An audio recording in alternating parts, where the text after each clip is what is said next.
Hey everybody, I want to talk about lifestyle changes that you may or may not have to make and the pros and cons, right? And it's focused on retiring here in the Philippines, but certainly, when you retire, some of these lifestyle changes can help you out wherever you are. So the first thing I want to talk about is finances, right? We're all used to working our whole life. We're used to getting a paycheck every week or 2 weeks, or maybe overtime, maybe more, maybe less, whatever, right? We have all these bills, mortgage, car payments, credit cards, whatever, right? If you do it right and you're going to retire and you're going to move to the Philippines, you're going to eliminate all those bills. So you've already done all your homework. Let's just say, for an example, you're 62 years old, and you're coming to the Philippines single. You mapped it out that you're going to be able to make it on your Social Security. That's the whole idea, right? So when you get here, maybe you want to. I'm just, for example, I'm going to say you're a male, and you get here and you've got your apartment, you got your your refrigerator, your couch, whatever, TV, whatever an apartment needs, right? And then you're a little bit lonely, so now you get a significant other, which is fine, right? That's a lot of people come over here just for that significant other, right? So nothing wrong with that.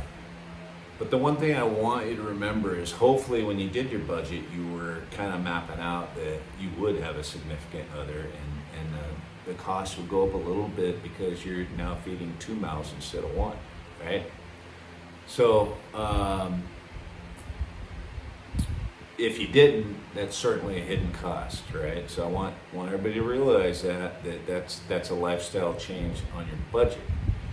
So that's one hidden cost. So let's say that girl that you met, she's now living with you all the time. You guys have become quite intimate, and you kind of know her family because she's where you met her. She was born and raised in a small city or province or wherever you live, right? A lot of family around, which is cool, right? You guys hook up on certain nights and sing karaoke and barbecue or do whatever, right? Those are popular things that happen here in the Philippines. Maybe the next day her brother broke his arm and they need help, financial help. They're gonna come to you. I just want you to put in the back of your mind that is a scenario that happens, and you're pretty much expected to help out. I mean, no one's saying you must help out, right? But you make more than everybody else, and there's, you love this girl or whatever. So it's a hidden expense. I'm not saying you have to, but it kind of end up doing it, right? So just keep in the back of your mind these hidden expenses that can come up, right? Or maybe mom gets sick and she needs to go to the hospital or something, right? The pressure's on you. So if you do have a budget, map it out to where you always have a couple $100 left over every month. It might come in handy for things like that, right? And then if you do have a significant other, explain to her, hey, I only live off of this is my bills, so if anything happens, I'm only going to be able to help out this much in the future, right? Or whatever, right? I mean, I'll try, babe, I love you, whatever, but, just try to keep in the back of your mind that things like that will come up. So certainly, a pro is that you come over here to the Philippines and live off of your Social Security or whatever pension or retirement you have. Live pretty more comfortable here than the U.S. That is a great thing, and that's why a lot of people do it. But there are hidden costs. That's the con. Okay. Second topic of lifestyle changes is your health, right? I hate talking about this because I always like tell everybody, oh, you shouldn't eat that, it's unhealthy, whatever, right? I try to be healthy myself. But the reason why, right, I do that and the reason why you should want to make a change is longevity, right? If you start eating right, your body's not going to break down as fast, I guess, right? And it's not guaranteed, you know, things happen, just could be genetics, whatever, right? I'm just saying for most of us, we start taking care of the vessel, it'll last longer, right? So, and I'm going to give you a little example, lifestyle change I made, and this is before I retired, right? I was like 35 pounds heavier, and I was just getting this gut, right? I was just like, oh my gosh, I'm fat, right? Well, my boys would say, oh, here comes Jiggly, right? Not something you want to hear. But it happens to all of us. So I kind of made a commitment. I was like, I started watching health videos and this and that. And I was like, number one thing, cut sugar out, cut carbs out, eat organic, meat or vegetables, right? Just try to put the healthiest stuff you can in your body. Because the person that I used to watch, his name's, by the way, if you guys ever want to watch a health video, Dr. Sten Ekberg on YouTube. Okay, so remember that. It's really interesting. He breaks stuff down. But long story short, I had to switch up my diet because I was drinking beer and craft beers every single night for years, right? I would eat pastas. I would eat bread. I never worried about eating ice cream or pies or cakes, right? I didn't really have a sweet tooth per se, but I ate well, and I've always been kind of slim, right? Until I was 35 pounds heavier. You're like, wow, I'm fat now. So, but it doesn't matter. There's a lot of people that are super cool, fat, whatever. I'm just talking about longevity for your body, right? Because when we're older, we only have so much time left, right? So you want to eliminate the things that you can to make your time last a little bit longer, right? And be able to do some of the things that you might not have a chance if you croak tomorrow, right? So health is super, super important. Try to cut things out of your diet as far as fried food, as far as sugar, as far as beers, the best you can. I'm not saying you have to be a saint, and that's another thing, right? I have not been a saint since I've been retired here in the Philippines. So I've been here 6 months. I remember the first beer I had, it was like the first week I was here, I was like, you know what, I've been awesome for 3 years, right? I'm not saying I quit completely. There's like a Thanksgiving or something, I had some beers or whatever, but I was like, shit, I'm retired, screw it, you know? I deserve this. Had a beer. Well, when it was all said and done, over the last 6 months, I've probably had equivalent to 3 cases of beer. And I sent a bunch of bottles of wine over here as well. I probably mowed through 12, 14 bottles of wine as well. I'm not a saint. I know what to do, but I have to do it as well as you if you want to take care of your body. So, and that's why I brought this up. I started thinking, I got to get back to my lifestyle that was healthier, right? If I want to continue the mode of being healthy and longevity, right, is so important, always has been important in my mind. Knock that stuff out, eat right, cook your own meals. There's so much fried food here in the Philippines, and it's really, really delicious, obviously, right? But try to cook your own meals. If you go somewhere, be a little picky, right? Don't order a cheeseburger because it has bread, right? Order, you know, Sig. It's pork and vegetables, right?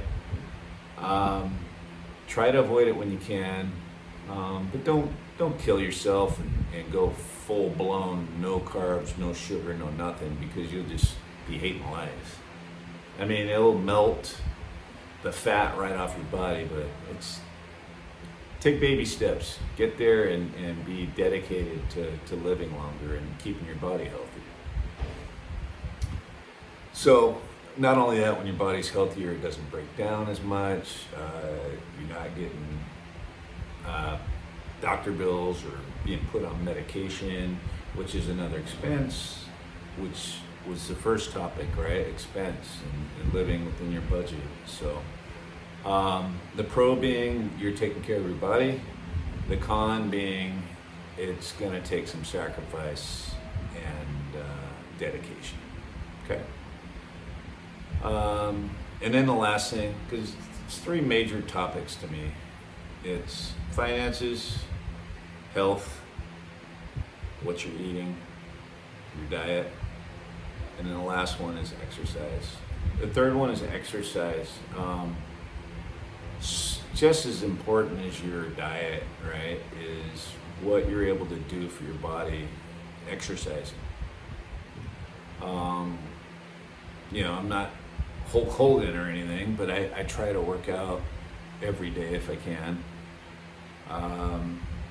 And all it takes, honestly, is 15 minutes. You can go do some push-ups, right? See how many you can do in 15 minutes. The whole idea is to get your heart rate up, right? Because your body is a well-oiled machine, put it that way. It's the most intelligent machine in the world. It's just, scientists just love the body because it has so many mechanisms of defense, right? But it won't work if you don't do anything with it, right? So stay active, right? Figure out a way where you can get your heart rate up once a day. You know, if you can't do it one day, then do it the next day. But always keep that in the back of your mind that your body needs to be hurt a little bit. It's meant to not hurt like where you break a bone or something, but where you push yourself. I did 25 push-ups. Oh man, it's burning. Oh, your heart rate's up. That's what your body needs. It loves that. It reacts. It sends signals to the brain. The brain reacts. It's just, if you're not using it, you lose it, right? So keep that in the back of your mind. And the worst thing for when people get older, right? And most of us, I'm not there yet, but most of us are in our 60s, maybe 70s, right? Is coordination, right? Coordination, you lose what do old people do? They fall down and break a hip, right? Or break a bone or whatever. We get frail as we get older, especially if we're not eating the right things or exercising. So keep that in mind. Exercise just to keep your body mobile, limber, and keeping everything functioning, right? Also, not only exercise, be active, right? Go on walks, have hobbies, garden, snorkeling, swimming, whatever you can do to keep moving, right? And most of us love to keep moving anyway, because it's more exciting than sitting on a couch watching movies and eating popcorn, right? And drinking a beer, maybe. Just stay really, really active. Go places, right? I don't suggest you do like I did, because I joined a basketball league and playing with young kids and what have you here in the Philippines. It's kind of crazy, and I think I kind of I know my boys are happy that I'm doing that. But in a way, the one thing my boys told me before I came here is like, Dad, don't get hurt, don't do crazy stuff. And then here I go and join a Filipino basketball league.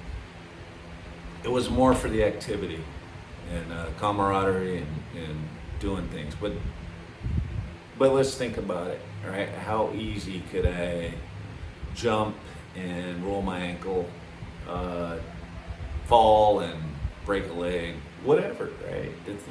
Those things can happen too. So when you are doing your activities, be kind of cautious of what you're doing, right? Don't be going to a jetty and jumping across different rocks and whatever, right? Yeah, you're active, but don't do too many things and bring up injury risk. Okay. So, and to go back to finances, right? If you travel a lot and eat out a lot, your stuff's gonna go up. And I know, yeah, you're retired, you want to do stuff, but kind of map that stuff out. Don't go gun ho. Because one thing I don't want anyone to do is like just drain their savings because they're so excited and having fun. Trust me, there'll probably be a day where that you need that little emergency fund. So kind of keep, you know, even if you do travel and you have plenty of money, always have an emergency fund.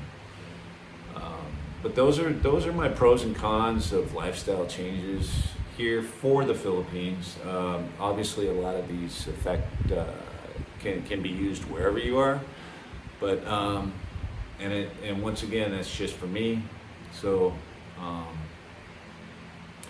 if you guys have any other lifestyle changes that you can share with us, leave us a comment below. If you guys like this, please leave me a like and then subscribe. See you on the next one.